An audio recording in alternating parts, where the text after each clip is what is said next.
சிதம்பரம் தொகுதியில் விசிக தலைவர் தொல் திருமாவளவன் மற்றும் போக்குவரத்து துறை அமைச்சர் எஸ். சிவசங்கர் ஆகியோர் வாக்கு சேகரிப்பில் ஈடுபட்டிருந்தனர்.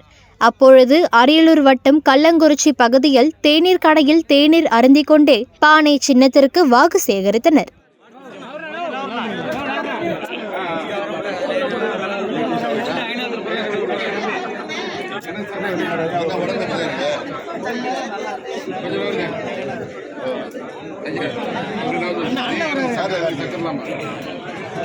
அவர்தான் ஓனர், அவரை பிடிச்சி தள்ளிப்பாரு.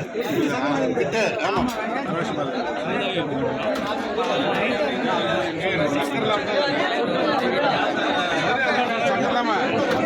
அன்கான்சியஸில் விழுந்துட்டாரு.